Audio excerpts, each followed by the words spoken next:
अगर आप कॉमर्स के स्टूडेंट हैं तो मैं एक चैप्टर जिसमें बच्चे बहुत ज़्यादा कंफ्यूज है वो है कंपनी अकाउंट्स। तो मैं कंपनी अकाउंट्स के बारे में अपना वीडियो बना रहा हूँ और मैं आशा करता हूँ कि आपको ये बड़ा पसंद आएगा। पहले कंपनी है क्या?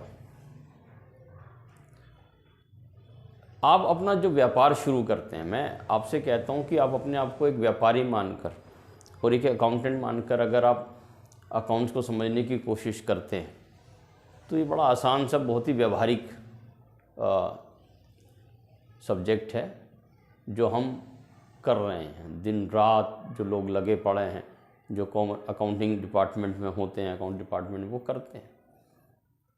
आपको भी ऐसा करना आ जाएगा। सिंपल, एक बिजनेसमैन की सोच से आपको समझना है। जैसे मान लीजिए एक दुकानदार है, शॉपकीपर, वो होता है सोल प्रोप्राइटर। वो अपनी दुकान का मालिक भी है, एम्प्लॉय भी है और एक प्रकार से सफाई कर्मचारी भी मान लो, लोड अनलोड करने वाला मजदूर भी मान लो, वो सब कुछ है। सोल प्रोप्राइटर है, वो सारे काम कर रहा है। उसने कम पूंजी पे काम शुरू किया है, कम मार्जिन पे काम कर रहा है, कम प्रॉफिट होता है, लेकिन कुछ समय बीतने के बाद अगर वो सोचता है कि मुझे अब अपने बिजनेस को थोड़ा बड़ा करना है, तो वो अपनी ही जैसी सोच वाले जो लाइक माइंडेड लोग हैं उनके पास जाता है, उनसे बात करता है कि मेरा एक ही दुकान है, काफ़ी टाइम से चला रहा हूँ और मैं चाहता हूँ मैं बड़ा बिजनेस करूँ, लेकिन मेरे पास पूंजी की कमी है। अगर आप मेरे साथ मिल जाएं तो हम दोनों मिलकर दुकान को बड़ा करते हैं, बड़े अच्छे से एरिया में लेके बड़ा कर लेते हैं और कस्टमर को हम अंदर आने देंगे दुकान में और अंदर आकर वो शॉपिंग करेगा। तो 2 व्यक्ति की उसको ज़रूरत है, 2, 3, 4, वो जितने चाहे अपने पार्टनर बना सकता है। हाँ, पार्टनरशिप की एक लिमिट होती है। उतने पार्टनर वो बनाकर अपने बिजनेस को बड़ा करता है, इसको हम पार्टनरशिप कहते हैं। तो सोल प्रोप्राइटर से वो अब शिफ्ट हुआ पार्टनरशिप पर, क्योंकि उसका बिजनेस थोड़ा सा बड़ा है।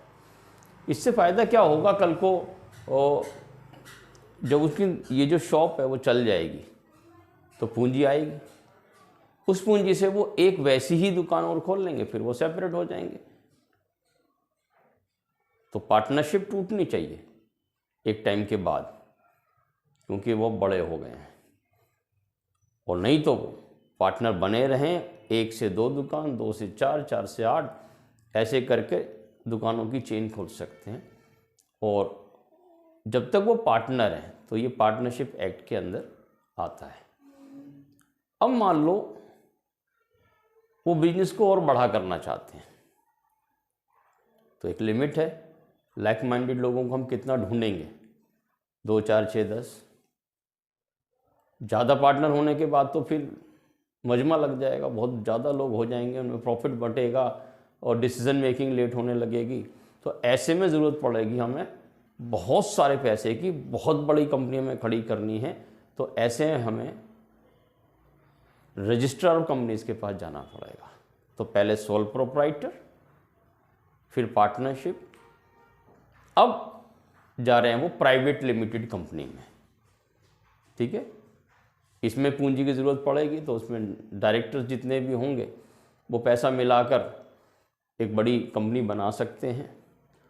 लेकिन अगर उनको बिजनेस और बड़ा करना है, मान लो उनको 1000 करोड़ रुपए की ज़रूरत है, तो 1000 करोड़ रुपए लेने के लिए पार्टनर को ढूंढना तो समझदारी नहीं है, बहुत बड़ा पैसा है, ज़्यादा पैसा है। तो इसमें हम अपनी कंपनी को प्राइवेट लिमिटेड से लिमिटेड में कन्वर्ट करेंगे और जो रजिस्टर्ड कंपनीज हैं वहाँ जाकर हम अप्लाई करेंगे कि हमें शेयर इशू करने दिए जाएं, पब्लिक से पैसा आए। क्योंकि जब अब पब्लिक से पैसा आना है तो यहाँ पर आपको जो रजिस्टर्ड कंपनीज है वहाँ अप्लाई करना पड़ेगा, वो आपके प्रोजेक्ट को देखेगी, आप किस लाइन में काम करना चाहते हैं, उसमें क्या क्या रिस्क हैं, वो सब कुछ जानेगी और उसके बाद वो आपको ऑथराइज़ करेगी। आपने 1000 करोड़ रुपए कहा तो हो सकता है कि वो आपको 1000 करोड़ ना कह के 500 करोड़ रुपए लेने के लिए अनुमति दे दे, तो वो आपकी ऑथराइज कैपिटल होगी। और वो आपके जो 500 करोड़ रुपए उसको छोटे छोटे हिस्सों में डिवाइड कर देगी और ये जो छोटे छोटे हिस्से हैं ये कहलाते हैं शेयर्स। उसको 10 रुपये के डिनोमिनेशन में वो डिवाइड मतलब कर देगी। जैसे मान लो 500 करोड़ रुपए आपको चाहिए तो 50 करोड़ शेयर 10 रुपये का एक करके आपके वो शेयर बना दिए। कितने शेयर बने? 50 करोड़। इसको 10 से गुना कर देंगे तो 500 करोड़। तो जो 50 करोड़ रुपए 50 करोड़ शेयर 10 रुपये का एक, ये आपकी कैपिटल अथराइज कर दिया आरओसी ने। इससे ज़्यादा पैसा आप जनता से नहीं ले सकते, क्योंकि सरकार जो है वो कस्टोडियन है, वो एक वेलफेयर का काम करती है सोसाइटी के लिए, तो वो आपको अंधाधुंध पैसा पब्लिक से लेने की अनुमति नहीं दे सकती।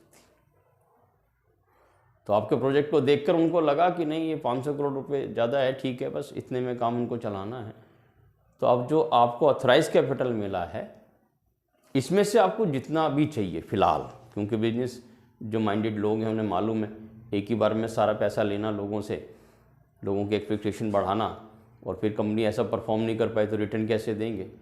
तो वो क्या करते हैं, जो ऑथराइज कैपिटल है उसमें से कुछ, जैसे मान लो 50 करोड़ शेयर थे तो अभी 1 करोड़ शेयर ही इशू कर दिए। 1 करोड़ शेयर इंटू 10 करोड़ रुपये। उन्होंने पहले 10 करोड़ का एक प्रोजेक्ट बनाया, सब प्रोजेक्ट, कि पहले मैं ये काम कर लूँ, पहले मशीन डाल दूँ, फैक्ट्री ले लूँ और काम शुरू करें, पहले एक ही मशीन लेते हैं। उस काम को उन्होंने किया। तो अभी जो शेयर पब्लिक से आए हैं, तो पब्लिक से जो शेयर आए हैं कम लोगों से आए हैं, कम लोगों की एक्सपेक्टेशंस होंगी आपसे, कम लोगों को कैटर करना आसान है। तो आपने मेहनत की, आप पे बर्डन भी नहीं है माइंड पर, आपने खूब मेहनत किया और 1 साल में आपने अच्छा प्रॉफिट कमाया। तो अच्छा प्रॉफिट कमाने के बाद आपने शेयर होल्डर को डिविडेंड दिया, और जब से आप डिविडेंड देना शुरू कर दोगे आपकी कंपनी का नाम मार्केट में होने लगेगा, क्योंकि आप अर्निंग पर शेयर बहुत अच्छा सा दे रहे हैं, अच्छा सा उनको रिटर्न ऑन इन्वेस्टमेंट मिल रहा है। तो ये बात मार्केट में जाएगी। जब आपने शेयर को मार्केट में लिस्ट करोगे तो वो उसका ग्राफ बढ़ेगा, उसके रेट बढ़ने लग जाएंगे, उसकी खरीदारी सेल परचेज तेज़ी से होने लगेगी और आपका शेयर मार्केट के अंदर लोग पॉपुलर हो जाएगा। अब आप जब नेक्स्ट आप शेयर इशू कर रहे हैं, जो बाकी आपकी ऑथराइज कैपिटल थी, तो वो चाहें तो आप आगे प्रीमियम पर भी कर सकते हैं, लेकिन एक नई कंपनी प्रीमियम पर शेयर इशू नहीं कर सकती, उसके लिए भी कुछ गाइडलाइंस है, वो आपको मानना है। तो आप चाहें तो 10 रुपये का शेयर में प्रीमियम ले सकते हैं, प्रीमियम से एक्स्ट्रा पैसा आ जाएगा आपके पास। देखिए, आप कंपनी जो रजिस्टर ऑफ कंपनीज है उनका मकसद एक ही है कि पब्लिक को नुकसान नहीं होना चाहिए। यही कारण है कि वो आपको ऑथराइज कर रही है, आप पे निगरानी रखे, और आपको आपके जो मिनट्स हैं वो आपको सबमिट करने पड़ेंगे रजिस्टर ऑफ कंपनी में, कि आपका एनुअल जनरल मीटिंग हुआ, बोर्ड ऑफ डायरेक्टर्स का मीटिंग हुआ, ठीक है, ऑडिटर के साथ मीटिंग हुआ, तो उसमें क्या निर्णय लिया गया, क्या वो निर्णय जनता के हित में थे कि नहीं, उसकी एक कॉपी आपको आरओसी में जमा करनी पड़ती है। अब आप कंपनी को जितना सक्सेसफुल चलाएंगे मार्केट में आपका उतना नाम होगा और आप अपने शेयर को बहुत अच्छे से प्रीमियम पर बेच पाएंगे। सक्सेस ही सब कुछ है। अगर आपने सक्सेस लेते गए, शेयर होल्डर को अच्छा रिटर्न देते गए, तो आपको पैसे की कभी कमी नहीं आएगी, आपके पास भरपूर पैसा आएगा और आपकी कंपनी में लोग आंख बंद करके निवेश करेंगे। तो जो ऑथराइज कैपिटल के बाद आपने इशू की थी उसको हम इशूड कैपिटल कहते हैं। कई बार लोग, आपने जितने शेयर इशू किए हैं, क्योंकि आप एक नई कंपनी है, तो पब्लिक कई बार हो सकता है कि सारे लोग सब्सक्राइब ना करें, जितने शेयर हमने इशू किए तो उतने इशू ना हो पाए, सब्सक्राइब ना हो पाए। तो अंडर सब्सक्रिप्शन की भी सरकार ने कंडीशन रखी है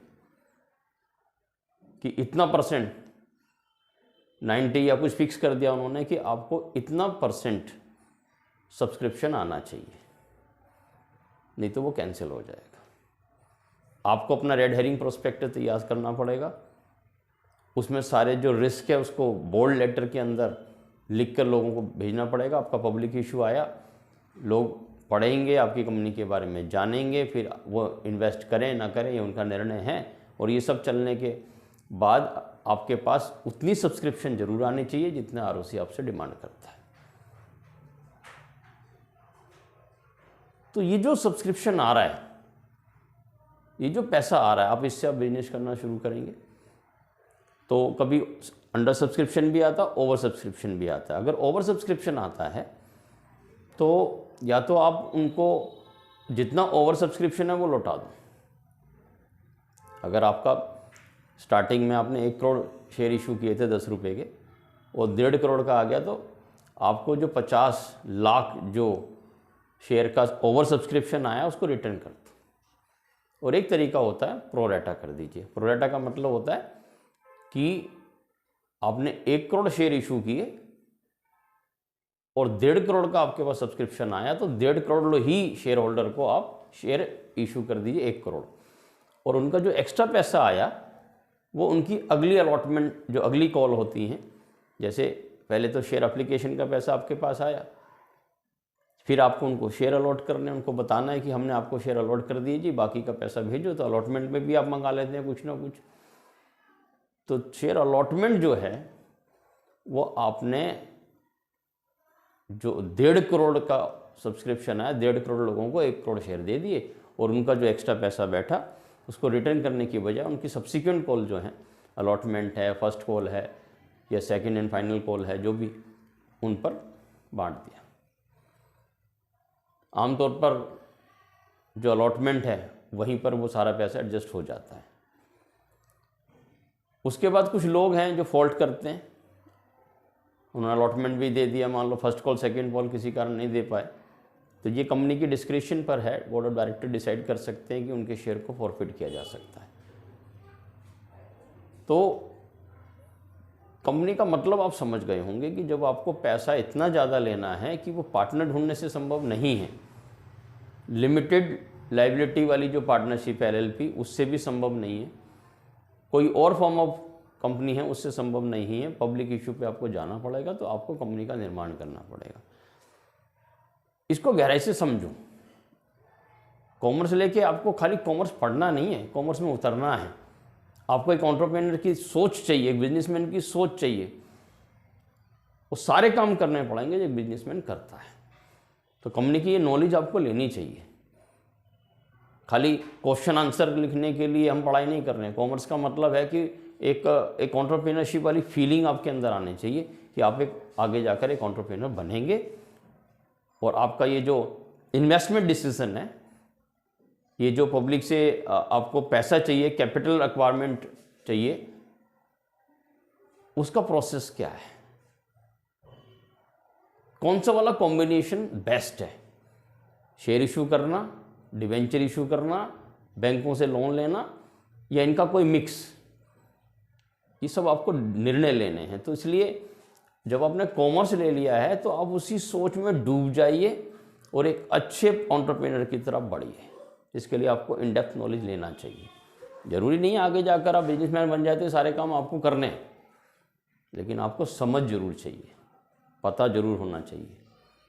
ठीक है, तो ये मेरा एक इंट्रो पार्ट था कंपनी को लेकर। कंपनी का मैं डिटेल में सारा वीडियोस बनाऊंगा स्टेप बाय स्टेप, और ये बड़ा हेल्पफुल होगा आपको। मेरा बस आपसे कारण यही है कि आप अगर पार्टनरशिप करते हैं तो उसको समझें, उसमें एडमिशन ऑफ ए पार्टनर है, रिटायरमेंट ऑफ ए पार्टनर है, डेथ ऑफ ए पार्टनर है, डिजोल्यूशन ऑफ द फर्म है, इसको बेहतर समझिए, अच्छे से समझिए।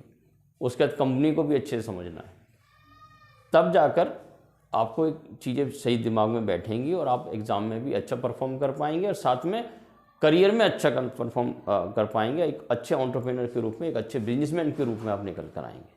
ठीक है, सोच बदलिए। स्टूडेंट हैं हम कॉमर्स के, नहीं, हमें एक एंटरप्रेन्योर बनना है, इसलिए हम पढ़ रहे हैं, दिस इज़ राइट वे। ठीक है, तो this my sincere advice to all of you. बहुत जल्दी मैं सारी वीडियोज़ में डालूंगा, फिलहाल आप मेरी इस वीडियो को देखिए। मैंने अभी किसी से कहा तो नहीं है अभी तक कि मेरी वीडियो आप लाइक कीजिए, क्योंकि मैं टीचर हूँ। आपको लगता है कि मैं इन्फॉर्मेटिव हूँ, इन्फॉर्मेशन दे पा रहा हूँ, मेरे को समझाने का तरीका आपको ठीक लग रहा है, तो आप सब्सक्राइब भी कीजिए, क्योंकि मैं थोड़ी मेरी रीच ज़्यादा तक लोगों तक हो जाएगी। And this is what I am expecting from all of you. Thank you so much.